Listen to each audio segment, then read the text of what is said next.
Viva, Viva Las Vegas, baby. For the record, I suppose it should be stated that I lost my soul in Vegas for a weekend at least. But I didn't lose my soul to that truck on the right. You see that 69, 69, 69? No, I didn't lose my soul to that. I would love to go back to Vegas and find among them glittering lights and buffet tables of never-ending artful desserts. It's funny that all I remember are those pretty desserts and fried mashed potatoes. I want those things back. I'm like a raver with those lights. I want to consume them. I want to glow in my pores. Not clenched glow that wraps itself around impregnate many, but the glows that come from sitting next to the neon for far too long. But if you come in here to look for comic books, you probably won't find them because we got people like me and you and the hustlers of Vegas trying to find them comic books too, so them bins are pretty empty. Dollar bins are pretty empty. Back bins are pretty empty. But I did find some cool books, and let me share with you some of these books that I found.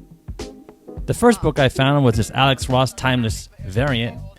And comic books ain't gonna get you chicks because it cost me $50 for her to hold this book. So, and this lady, it cost me $25 for her to hold this book, but she likes the Moon Knight on the Captain America shield, so she gave me a deal.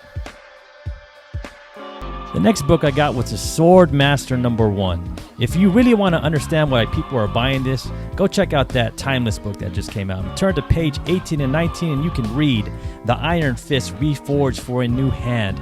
So we're guessing that Marvel wants to go after the Asian market after Shang-Chi. I'm just saying. And then we got Sword Master #2, the origin of the Sword Master and the first appearance of Ji Shuang. And the print count on this is pretty low. It's at 12,390. Not many of these books out there. And then we got Sword Master #9, the first appearance of Lin Feng, the Sword Master's older brother. Print one on this is less than 5,000 at 4,806 copies. So if you could find this, hey, you can find anything because this damn thing is a ghost. And here we have Binion's, one of my favorite places in Las Vegas. This is the original home of the World Series of Poker. But the next book we got here is Sword Master #12. And if we're thinking about low print counts, if that #9 was at 4,806, then this is a ghost of all ghosts. And then we got the Las Vegas sign, the very famous Las Vegas sign. And I picked up this awesome Stan Lee Funko vinyl from Torpedo Comics. I went and hanged out there for a bit, but this is the only thing I bought because I've been looking for this thing everywhere. And I love it. I just love it. The next book I found was this Black Widow #12 by Kelly Thompson and Adam Hughes. This is the first appearance of the Living Blade and the first appearance of the Host. And here we're at the Pinball Museum on Las Vegas Boulevard. I'm going to show off one of my favorite reeds, Bitterroot. I found a Bitterroot #2. This is a variant. Then I'm going to show off my Bitterroot #3. And this is a Scotty Young variant, actually. And the cover A was ordered less than 4,000, making this one a ghost. I would call under 1,500. And here we are on the corner of Las Vegas Boulevard and Flamingo, and I found a couple Star Wars books. You know I'm always looking for Star Wars, and I found this Dr. Aphra Annual #1. This is part of the origins of Black Chrysanta as a gladiator and some of his origin that we might see in the Disney Plus shows. And I picked up the rest of Dr. Aphra Annuals in this bin because I am a collector of Dr. Aphra, and you better be getting her cheap right now because she's about to show up. And here you go, I got the #3 of Dr. Aphra Annual. And here we are in front of the Four Queens. I would love to get Four Queens in a poker tournament and clear out that table. But I did find a king, or you could call it a queen in a comic book.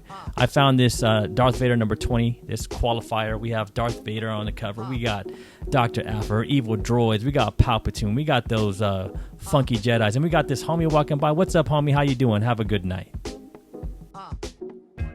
And y'all know I'm a Star Wars fan, so I had to go deep digging in them Star Wars back bins. And I found this Star Wars #20, the first meetup between Obi-Wan and Black Chrysanthemum. And we all know he's here to stay. We all know he's coming back. He's like a boomerang because he's going to be loyal to Boba. We all know that. And then I picked up this Heir to Empire #3, the third full appearance of Grand Admiral Thrawn. And we know that he's coming, and I can't believe I found this for cover. So hooray, hooray.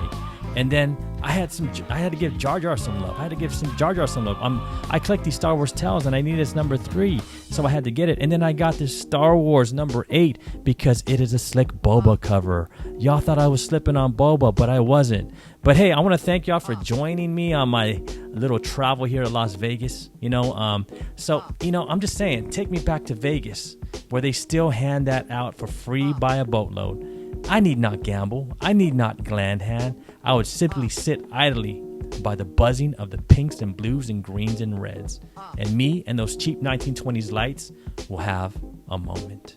So after all that, I'm going to chill here like Danny Ocean and the Ocean's 11 gang and hang out here in front of the Bellagio beautiful fountains and enjoy the moment. But y'all have a good night. And thank you for joining the Hoodrat podcast.